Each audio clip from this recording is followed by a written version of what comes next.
우리는 그동안 구원의 복음이 예루살렘에서부터 시작하여 온 유대와 사마리아까지 확산되는 과정을 살펴보았습니다. 복음이 전해지는 곳마다 하나님의 나라가 임했습니다. 그리고 죄가 가져온 사망이 왕노릇하던 곳에 하나님의 생명의 역사가 시작되었죠. 예수님의 이름으로 죄의 종노릇하며 신음하던 자들이 나음을 입고 살아나는 구원의 역사가 일어났습니다.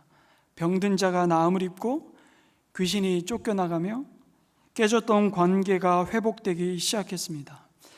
남자와 여자, 나라와 민족과 인종에 따른 그리고 신분과 빈부에 의한 차별과 장벽이 허물어지기 시작했습니다. 한마디로 하나님의 나라가 임하자 죄로 말미암아 파괴되고 단절되었던 관계 속에 진정한 샬롬이 임하였던 것입니다. 여러분, 이 평화는 사람이 가진 힘으로, 권력으로, 돈으로, 군사력으로 만들 수 있는 것이 아니었습니다. 그것은 전적으로 예수 그리스도로부터 시작된 생명의 역사였죠. 이 생명의 이야기가 바로 사도행전입니다. 생명의 복음을 받아들이는 사람들이 있는 그곳에 교회가 세워졌고, 그 교회와 성도들은 여전히 하나님을 거부하고 대적하는 죄와 죽음이 가득한 세상에 생명의 생기를 불어넣어주는 존재들임을 증거하고 있습니다. 그런데 그럴수록 어둠의 반격은 더욱 거셌습니다. 죽음의 보복은 가혹했죠. 하지만 성도는 더욱 성도다워졌고 교회는 거룩해졌습니다. 믿음은 더욱 굳세졌고 그들의 사랑은 더욱 깊어졌습니다. 이것을 우리는 부흥이라고 부르죠. 그 부흥의 모습을 딱 한 구절로 이렇게 말씀합니다. 사도행전 9장 31절 말씀입니다. 같이 한번 읽을까요? 시작. 그러는 동안에 교회는 유대와 갈릴리와 사마리아 온 지역에 걸쳐서 평화를 누리면서 튼튼히 서갔고 주님을 두려워하는 마음과 성령의 위로로 정진해서 그 수가 점점 늘어갔다. 아멘. 성도 여러분, 이런 은혜가 우리의 가정과 우리가 주의 이름으로 함께하는 주님의 몸인 목장과 교회에 넘치기를 주님의 이름으로 축복합니다. 그때에 바로 그 무렵에 사도들은 유대와 사마리아와 여러 지역으로 흩어진 성도들을 신방하면서 그들의 믿음을 세우고 고난 가운데 있는 성도들을 격려하며 양육하는 일을 했던 것으로 보입니다. 그 무렵에 베드로 사도도 사방을 두루 다니다가 오늘 말씀해 보니까 루다에 내려가서 거기에 사는 성도들을 방문했다고 말씀합니다. 잠깐 지도를 보시면 여러분, 이 루다는 예루살렘에서 약간 북서쪽으로 약 40km 떨어진 곳에 위치한 도시였습니다. 거기서 베드로는 애니아라는 사람을 만나죠. 그에 대한 정보는 그의 이름과 그가 8년 동안 중풍병으로 누워 있었다는 사실 외에는 알 수 있는 것이 별로 없습니다. 그의 사회적인 신분과 또 그 어떤 형편인지에 대해서도 전혀 소개하지 않습니다. 더 나아가 그가 어떻게 해서 베드로 사도를 만나게 되었는지도 알 수 없습니다. 다만 추측해 볼 수 있는 것은 베드로가 루다에 있는 성도들을 방문한 자리인 것으로 보아 그가 아마도 예루살렘에서 온 성도들로부터 복음을 듣고 그리스도인이 되었든지 아니면 예수님께 소망을 두고자 예수님께 이제 막 나오려고 하는 구도자, VIP였는지 모르겠습니다.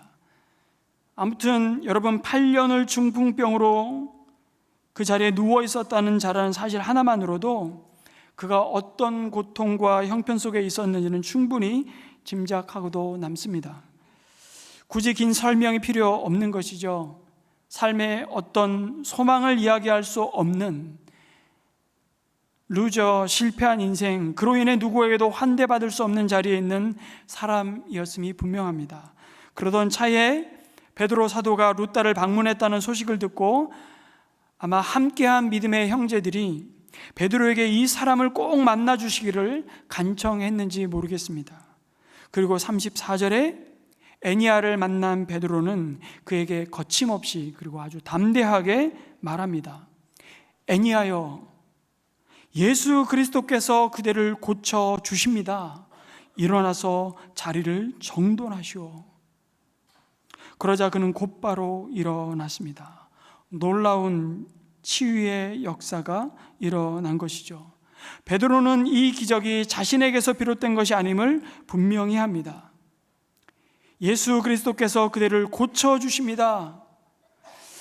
아마 이런 이적을 보고 그 능력을 돈으로 사고자 했던 사마리아의 마술사 시몬과 같은 사람이 나타날까 봐 그랬는지, 아니면 자연스럽게 사람들은 이런 기적을 행하는 베드로를 주목할 수밖에 없고 의지하고 따를 수밖에 없는 것을 베드로는 익히 경험했기에 사실 베드로 자신을 위해서도 너무나 중요한 믿음의 태도였는지 모르겠습니다. 베드로는 예수님이 우리의 질병을 고치시고 일으키시는 분임을 명확히 밝힙니다. 그런데 여러분, 어디서 많이 보던 장면 아닙니까? 이 땅에 예수님이 제자들과 함께 하실 때 하나님의 나라가 이 땅에 임했음을 드러내시기 위해 많은 기적을 베푸셨습니다. 그런데 그 가운데 누가복음 5장에 보면 한 중풍병자가 친구들의 손에 들려 예수님이 머물고 계신 집에 지붕을 뚫고 그를 예수님 앞에 달아내리는 장면이 나옵니다. 그리고 예수님께서 그를 고치셨죠. 그것은 단순히 그의 병든 육체를 고치시는 것뿐만 아니라 그의 영혼이 구원되는 생명의 역사였습니다. 처음에는 그 중풍병자에게 내 죄가 사하여 졌느니라 라고 선포하시거든요. 그때 예수님은 일어나서 내 침상을 치워 들고 내 집으로 가라고 말씀하십니다. 그러자 그는 곧 사람들 앞에서 일어나 자기가 누웠던 침상을 거두어 들고 하나님을 찬양하면서 집으로 갔습니다. 이 기적의 현장에 베드로도 함께 있었죠. 그리고 동일한 생명의 역사가 지금 루다에서 일어나고 있는 것입니다. 애니야에게 일어난 기적은 가만히 보면 예수님 사에게 데자뷰 같습니다. 예수님은 그 자리에도 예수의 영이신 성령으로 함께 하시며 역사하셨던 겁니다. 여러분, 이건 뭘 말하는 것일까요? 오늘도 예수의 이름으로 하나님의 나라가 임재하는 그곳에 이 치유의 역사는 계속된다는 사실입니다. 성도 여러분, 오늘 우리에게 주신 구원의 이름, 생명의 이름, 치유의 이름, 소망의 이름인 예수님의 이름으로 선포하시기 바랍니다. 예수 그리스도께서 당신을 고쳐주십니다. 그 말에 권세가 있음을 믿으시기 바랍니다. 그때부터 예수의 이름으로 선포한 그 말이, 그 입의 말씀이 내 자신을, 내 남편과 내 아내를, 우리의 자녀의 삶을 그 말씀대로 빚어갈 것입니다. 더 이상 죽음의 말, 비난의 말, 절망의 말, 낙심의 말을, 저주의 말을 내 입술에 두지 마시기 바랍니다. 이제 예수님의 이름으로 일어나라. 그 생명의 말씀, 소망의 말, 칭찬의 말, 격려의 말, 위로의 말을 붙드시기 바랍니다. 그곳에 하나님의 나라가 임할 것입니다. 더 나아가 여러분, 베드로는 예수님이 행하셨던 대로 8년 된 중풍병자가 누웠던 그 자리를 정돈하라고 명령하죠. 그 자리는 어떤 자리입니까? 그가 정리해야 할 옛사람의 상징입니다. 누추하고 오랜 세월 그의 삶을 지배하고 있었던, 하나님을 알지 못한 채 살아왔던, 자신의 여전히 이기적인 욕망을 따라 살았던 옛 습성과 부정함과 죄악으로 넘어지고 절망했던 자리이죠. 그 자리를 정돈하라고 요청하십니다. 여러분, 정돈하라는 것은 이제 돌아가지 않겠다, 다리를 끊어 버리라는 말입니다. 결별하라는 겁니다. 주님께서는 단순히 이 사람의 육체가 치유되는 것뿐만 아니라 이 사람의 인생의 방향 전체가 새롭게 정돈되기를 원하셨습니다. 더럽고 지저분하던 그 자리를 정돈하고 이제 그 안에 함께 하시는 성령님이 이끄시는 그 미래로 가기를 원하셨던 것이죠. 그러기 위해서는 과거를 빨리 정돈해 버려야 됩니다. 여러분, 예수님의 이름으로 고침받은 자리는 더 이상 옛 자리에 머무를 수 없다는 겁니다. 우리의 옛 사람이 정돈이 돼야, 죄의 사슬을 단호하게 끊어 버려야 우리는 새로운 미래로 나아갈 수 있는 것이잖아요. 여러분, 우리의 삶을 사로잡은 각종 중독의 자리가 예수의 이름으로 성령의 능력으로 빨리 정돈되기를 바랍니다. 우리 입술에 부정하고 더러운 말의 습관들, 툭하면 남의 험담하는 입술을 가지고 있는 분들은 그 험담이 변하여 칭찬의 말이 되기를 축복합니다. 더럽고 음란한 말이 순결한 말로, 절망의 말이 소망의 말로 우리의 염려와 한숨이 기도의 숨이 되기를 축복합니다. 원망의 말이 아니라 그 원망이 찬양의 고백으로 정돈되기를 주님의 이름으로 축복합니다. 여러분, 예수를 믿는다는 것은 그렇게 본래 내가 있어야 할 그 원래의 자리로 돌아가는 것입니다. 그것이 정상이라는 거예요. 그 자리가 바로 하나님 앞입니다. 그래서 제가 자주 종종 말씀드렸듯이 시인과 촌장이라는 가수 하덕규 씨가 작사 작곡했던 이 풍경이라는 곡을 종종 말씀드립니다. 이 가사가 얼마나 복음이 우리의 삶을 어떤 위치에 데려다 놓았는지를 잘 고백하고 있습니다. 세상 풍경 중에서 가장 아름다운 풍경, 모든 것들이 제자리로 돌아가는 풍경이라는 곡이죠. 주님께서는 여러분이 다시 주님께 돌아오기를 기다리고 계십니다. 아니, 그래서 오늘 이 자리에서 말씀으로 우리를 찾아오시는 것입니다. 그런데 여러분, 더 놀라운 것은 이 애니야에게 일어났던 이 기적의 파급 효과가 얼마나 대단한지를 말씀해 주시죠. 애니야의 치유와 기적을 통해 룻다와 샤론에 사는 모든 사람이 그를 보고 주님께로 돌아왔다고 말씀합니다.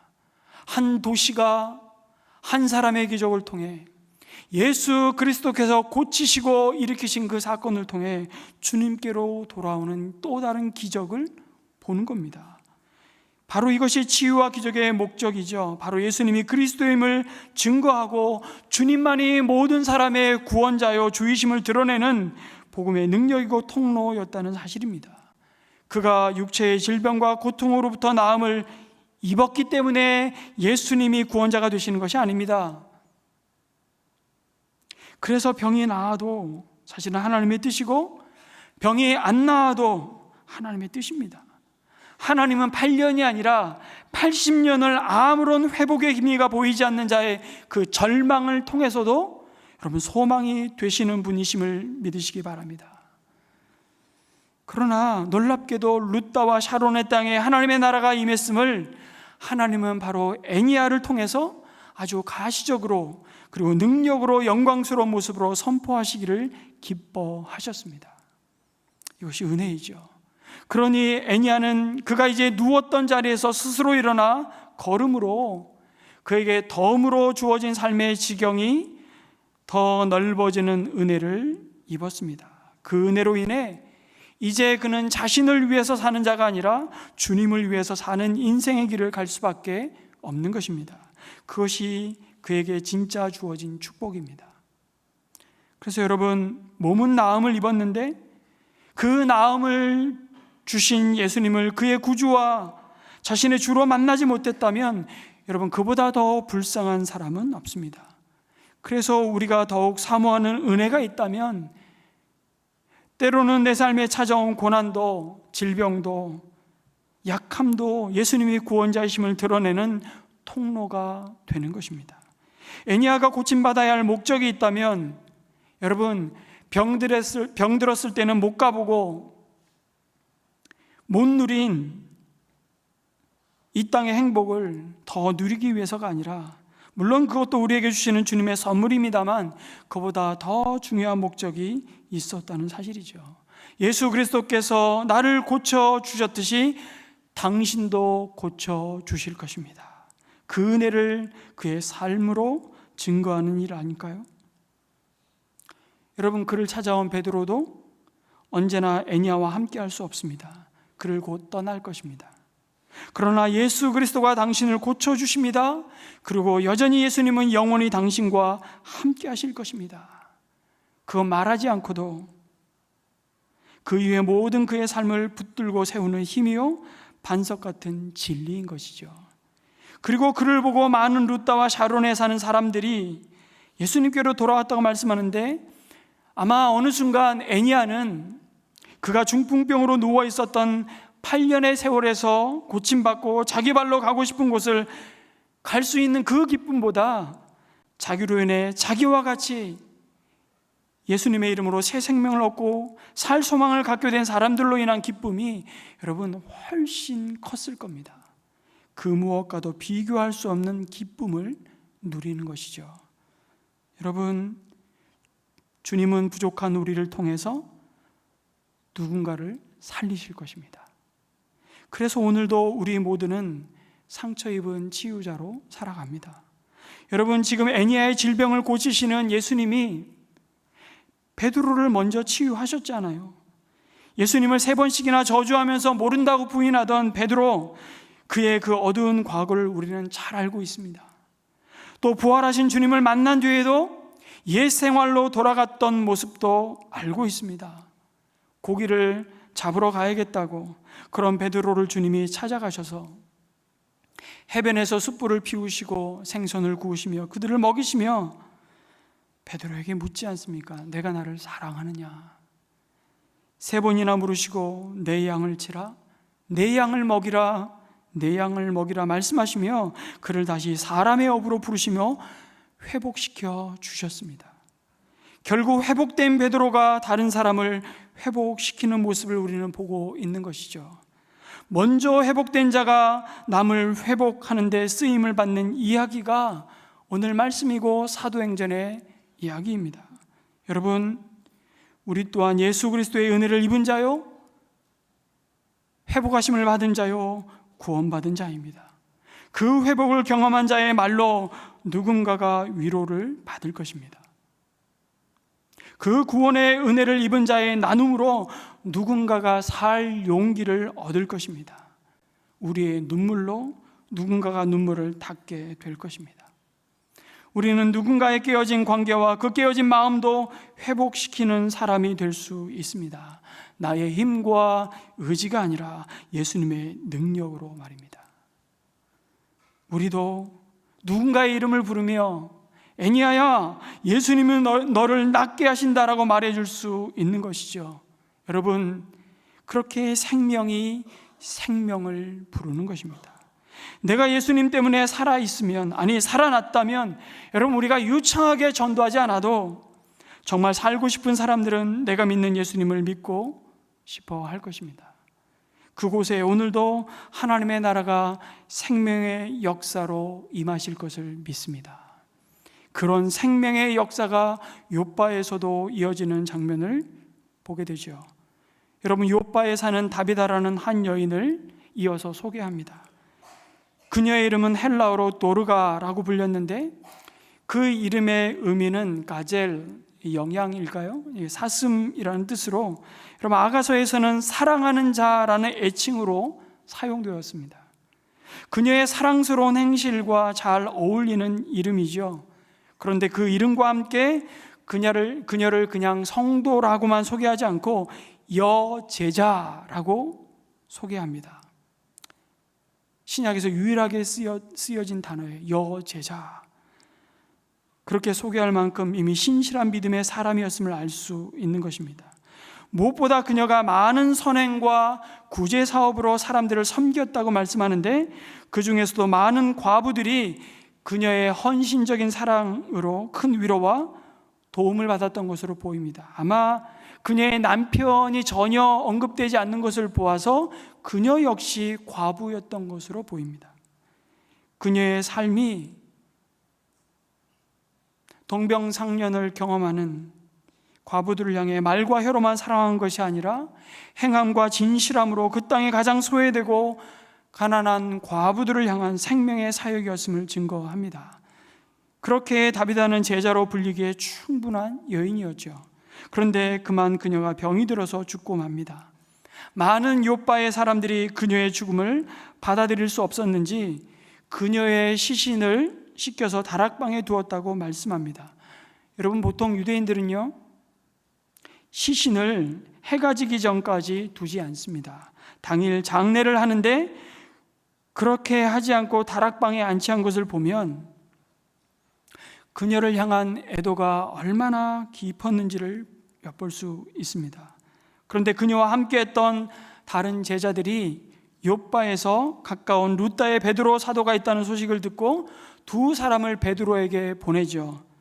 그러면서 지체하지 말고 와달라고 간청했습니다. 여러분요, 간청했다는 것은 혹시 형편이 되시거든 상황을 살펴보시고 와달라는 말이 아닙니다.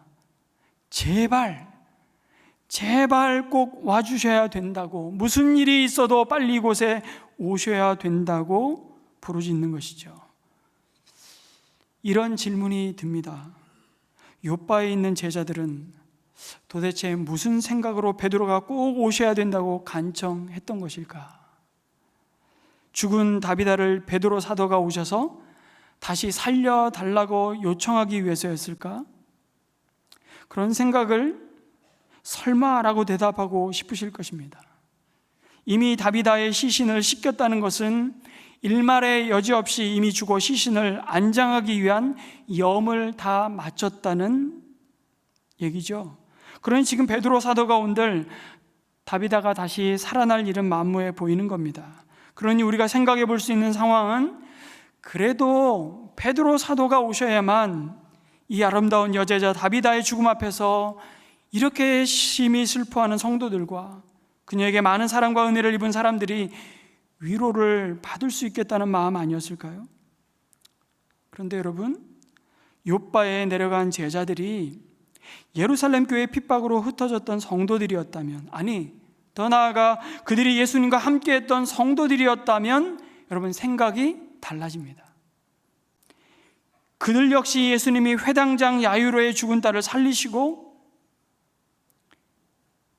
죽은 나사로를 살리셨던 예수님의 기적을 본 자들이라면, 그리고 그들이 죽음을 이기시고 부활하시고 승천하신 예수님을 눈으로 함께 본 증인들이었다면 어땠을까요?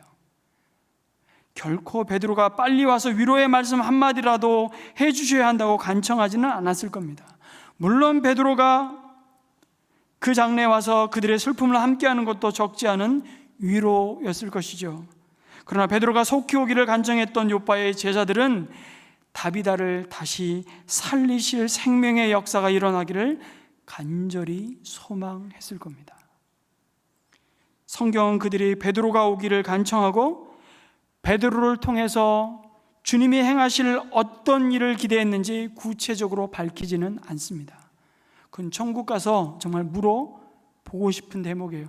도대체 어떤 마음으로 베드로를 부르셨냐고. 그때 다 열어놓습니다. 그런데 베드로가 욥바에 도착해 보니 장례는 아직 진행도 되지 않았고 도르가의 시신은 다락방에 안치되어 있는 것이 아닙니까? 게다가 다락방에 올라가 그녀의 곁을 지키며 울고 있는 과부들이 베드로에게 말하는 겁니다. 다비다가 우리와 함께 지낼 때 만들어둔 속옷과 겉옷이 여기 있습니다. 보십시오.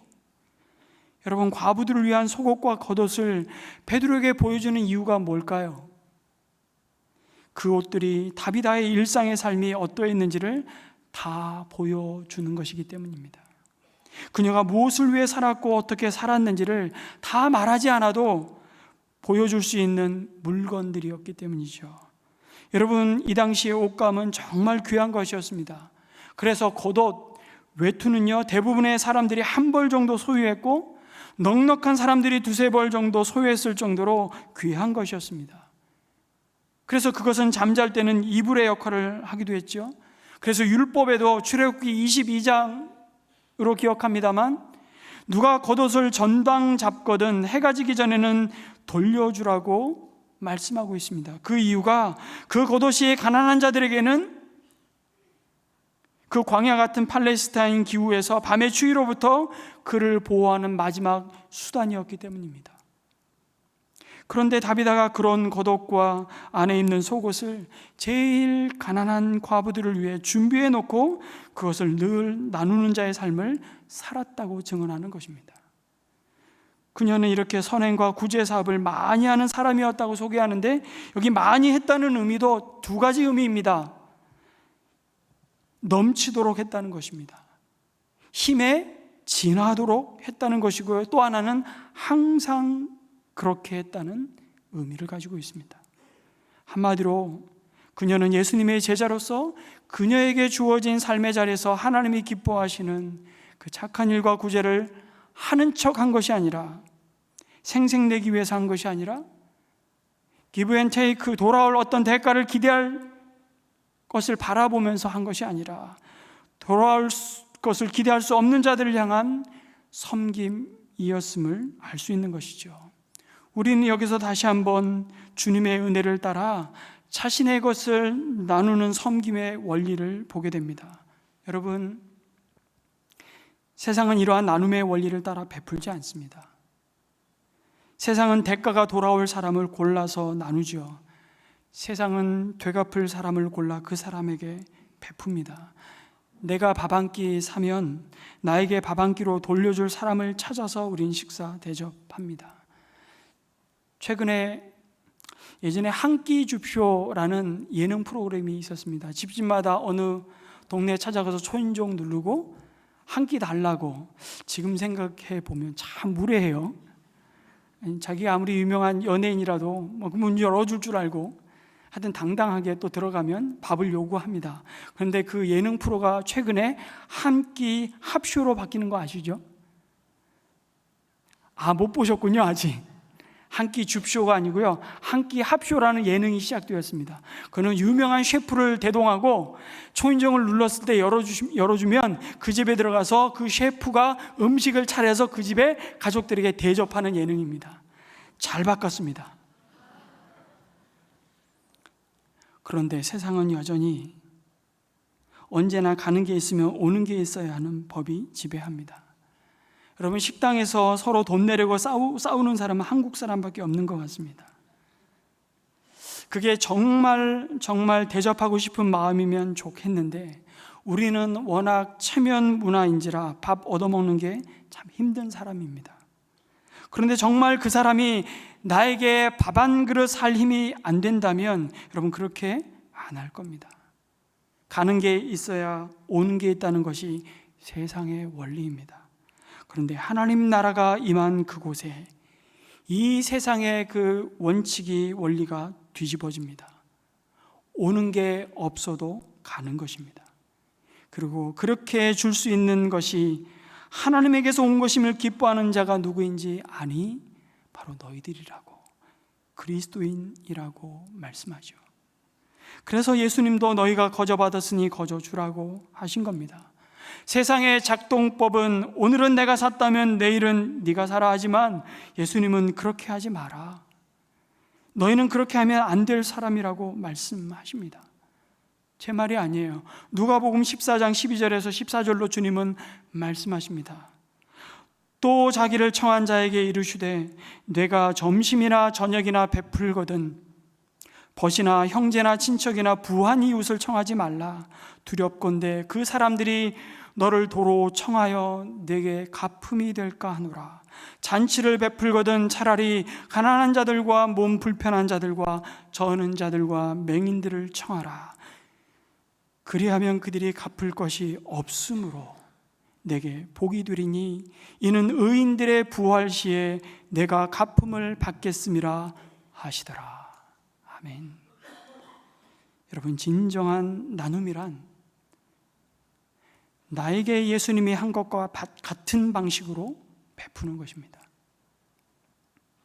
진정한 구제의 동기는 공경에 빠져서 이러지도 저러지도 못할 나에게 베푸신 주님의 은혜, 주님께서 되갚을 수 없는 공경에 빠진 나에게 베푸신 그 은혜의 방식대로 공경에 처한 사람들에게 베푸는 겁니다. 주님의 여제자 다비다가 그러한 삶을 살았다는 증거가 바로 그녀가 만들어둔 속옷과 겉옷이었습니다. 다비다는 그렇게 말씀에 충실하게 생명을 살리고 생명을 나누어주는 사역을 해온 것이죠. 그런 다비다가 병이 들어 죽었습니다. 그도 피할 수 없는 죽음을 맞이한 것입니다. 다비다가 나누었던 양식과 의복 때문에 헐벗고 굶주림을 면하고 생명을 공급받았던 과부들은 아니 어떻게 자신들보다 이 사랑스러운 다비다가 먼저 생명을 잃을 수 있느냐고 하늘이 무너져 내렸을 겁니다. 그렇게 슬피 우는 과부들이 지키고 있는 다락방에 올라가 베드로는 애곡하는 과부들을 다 내보내지요. 이번에도 베드로는 예수님이 하셨던 대로 하고 있는 모습을 봅니다. 자신이 주목받기보다는 예수님이 드러나길 원했습니다. 여러분, 사람들 보는 앞에서 죽은 자를 살리면 어떤 일이 벌어질까요? 아무리 겸손해도 사람들은 예수님이 아니라 베드로를 높일 수밖에 없습니다. 그리고 베드로는 여전히 하나님이 무엇을 원하시는지 알 수가 없었을 겁니다. 사람들을 다 내보낸 것은 다비다를 살리기 위해서가 아니라 어떻게 하는 것이 하나님의 뜻인지 알기 위해서, 하나님께 기도하기 위해서였을 것입니다. 다 내보내고 골방에 들어가 은밀한 중에 우리의 기도를 들으시는 주님 앞에 단독자로 서는 겁니다. 무릎을 꿇고 기도합니다. 하나님께 이 상황을 전적으로 의탁하죠. 그리고 얼마의 시간이 지났을까요? 베드로는 시신 쪽으로 몸을 돌려 이렇게 말합니다. 다비다여 일어나시오. 다비다여 일어나시오. 다비다 굼. 다비다는 눈을 떴고 베드로를 보고 일어나 앉았습니다. 여러분, 어떤 장면이 떠오르십니까? 말씀드린 대로 예수님이 회당장 야이로의 죽은 딸을 살리셨을 때 동일하게 말씀하셨습니다. 달리다 굼, 소녀야 일어나라. 알파벳 철자 하나만 다를 뿐입니다. 베드로는 예수님이 주신 약속대로 성령이 임하시면 너희는 내가 하던 일을 할 것이고 나보다 더 큰 일을 행하리라고 하신 말씀대로 예수님이 자기를 통해서 죽은 다비다를 살릴 수 있다고 믿은 것입니다. 이렇게 룻다에서 질병을 이기셨던 예수님은 욥바에서 사망을 또한 이기셨습니다. 그리고 죽음 가운데 살던 그 땅의 백성들을 자기 백성으로 부르셨죠. 이것이 지금도 성도를 통해, 주님의 교회를 통해 하나님께서 이루길 원하시는 생명의 역사인 줄 믿습니다. 저희를 보내셔서 누군가에게 다비다 굼 외치기 원하십니다. 아니, 유만선 굼, 이유찬 굼, 선지용 굼, 이럴 때 반말 한번 해보죠.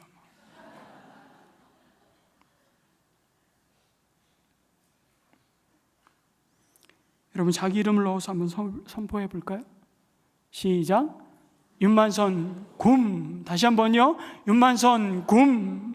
여러분, 베드로가 다비다가 살아있음을 성도들과 가부들에게 보여주었던 것처럼 우리 은혜의 샘물 교회가 누구를 죽었다가 살아난 성도로 보여줄 수 있을까요? 우리가 우리 자신과 우리 교회를 향해서 던져야 할 질문입니다. 우리 교회에 와서 살아난 성도는 누구입니까?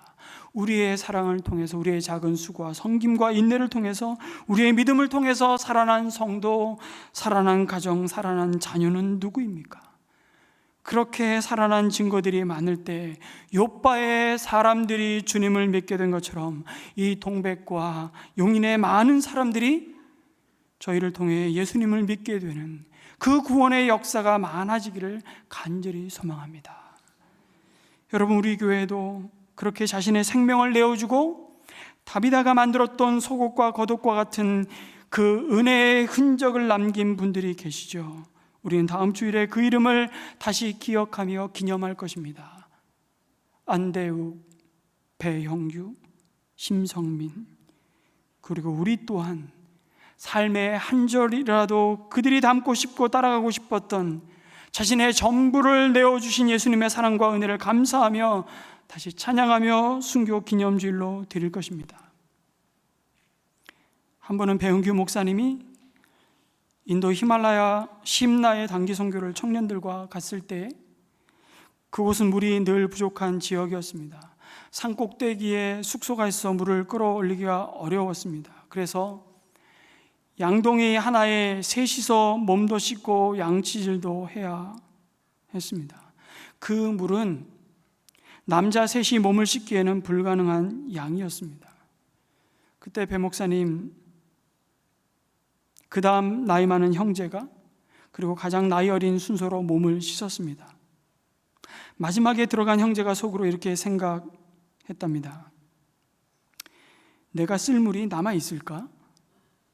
그런데 그 양동이에 3분의 2의 물이 남아 있었다는 것이죠. 배 목사님을 보고 그 형제가 말했습니다. 목사님 안 씻으셨어요? 아니, 나 다 씻었어. 형제 씻어. 목사님의 특유의 웃음으로 빙그레 웃고 있었습니다. 그런데 저는 압니다. 건선 피부염으로 피부병이 있었던 배 목사님에게는 너무나 고통스러운 일이었지만 늘 자신의 어려움보다 섬김을 선택했습니다. 배 목사님의 섬김은 청년 공동체의 섬김으로 이어졌습니다. 섬김은 섬김을 낳고 그렇게 생명은 또 다른 생명을 낳았습니다. 양동이 하나에 섬김이 담겨 있었던 것이죠. 그 양동이는 다비다가 만든 과부들을 위한 속옷과 겉옷과 같았습니다. 배 목사님이 대학원을 다니던 시절에 과외 금지령이 내렸습니다. 늘 스스로 학비와 생활비를 책임져야 했는데, 그래서 과외 교습이 끊어지면 학비와 생활비 충당이 어려웠습니다. 많은 대학생이나 대학원생은 부당한 법인 줄 알면서도 비밀리에 과외 교습을 했던 기억이 있습니다. 그러나 현규영은 국가의 법을 어기고 과외 교습을 하는 것은 하나님의 말씀에 어긋난다고 해서 과외 교습을 중단하고 여러 힘든 일들을 하여서 학비와 생활비를 충당하는 길을 선택했습니다. 저는 잘 압니다. 그 중에 하나가 독서실 관리 총무였습니다. 독서실 관리를 하면서 저 중계동 쪽이었거든요. 어린이 대공원 쪽에서 주인 내외에게 복음을 전해야겠다고 저에게 기도 부탁을 했던 기억이 지금도 엊그제 같습니다. 독서실 주인 내외는 배 목사님의 전도를 받고 복음을 거절했습니다. 어느 날 독서실에서 공부하던 한 학생이 옥상에 올라가서 자살하려는 소동이 일어났습니다. 형규 형이, 제가 그때는 형이었거든요. 형규 형이 성대 대학원 다닐 때였는데 주인 부부와 함께 기도했습니다. 다행히 그 학생은 설득이 되어 자살이 미수에 그쳤다고 연락이 왔습니다. 그때도 기도 부탁을 했던 기억이 나는데, 그 일로 독서실 주인 내외는 형규 형과 다시 마음을 열고 성경 공부를 시작하게 되었습니다. 그때 형규 형이 이 독서실 주인 부부가 예수님을 영접할 수 있게 해달라고, 우리 같이 기도해달라고 기도 부탁을 받았던 기억이 또 있습니다. 이렇게 늘 높고 편안한 길보다는 성경적인 방법과 길만을 선택한 배 목사님, 그 길에는 하나님의 섭리와 생명의 역사가 있었습니다. 그렇게 어렵게 번 생활비를 쪼개 제가 25 늦지막한 나이에 현역 군 입대했다고 첫 면회를 와서 외박을 시켜주시고 제 손에 10만 원을 주고 가셨던 기억이 납니다. 늘 이런 식이었습니다. 형규 형은 가난했지만 부유했으며 없었으나 모든 것을 가진 자였습니다. 남을 부유하게 하려고 스스로 가난해지는 청빈의 삶을 선택한 배영규 목사님은 세상을 떠났으나 부유한 사람이 되어 있습니다. 배 목사님을 기억하는 수많은 사람이 남아있기 때문이죠. 여러분, 배 목사님의 죽음이 순교인 이유는 그의 마지막 죽음이 아프가니스탄에서 이루어져서가 아닙니다. 그의 삶은 날마다 그리스도 안에서 죽는 삶이었기 때문이죠. 그의 생애가 그리스도 안에서 죽는 삶일 때 그의 마지막 삶이 순교의 제물로 드려졌을 뿐입니다. 배 목사님은 그런 삶을 살았습니다. 제가 헤아릴 수 없는 많은 사람들이 증인입니다. 이런 이야기를 하자면 책 한 권입니다. 성도 여러분, 여러분 주님 앞에 서게 되는 날, 이 땅에 어떤 생명의 흔적을 남기고 싶으십니까?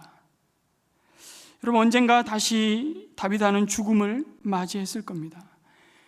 만약 묘비명이 있었다면 그녀는 자신의 묘비에 무슨 글자를 남기고 싶었을까? 제가 말씀을 묵상하다가 그녀를 대신해서 감히 제가 그녀의 묘비명을 한번 써봤습니다. 남은 사명이 있어서 덤으로 산 인생, 이제 사명을 다 마치고 주님께 보고하러 갑니다. 그리고 자신의 첫 번째 죽음을 통해 많은 사람이 예수님을 믿고 돌아온 것에 감사합니다. 그리고 이제 두 번째 죽음을 통해 더 많은 사람이 예수님만이 우리의 길이요 진리요 생명임을 믿고 하나님 나라에 들어가기를 소망합니다. 그렇게 그녀는 자신의 묘비명을 남기지 않았을까요? 사랑하는 성도 여러분, 여러분이 주님의 부르심을 받고 세상을 떠날 때 속옷과 겉옷을 보여주면서 살릴 수만 있으면 좋겠다고 탄식하며 말해줄 사람이 하늘의 별과 같이 많이 있으시기를 주님의 이름으로 축복합니다. 아멘.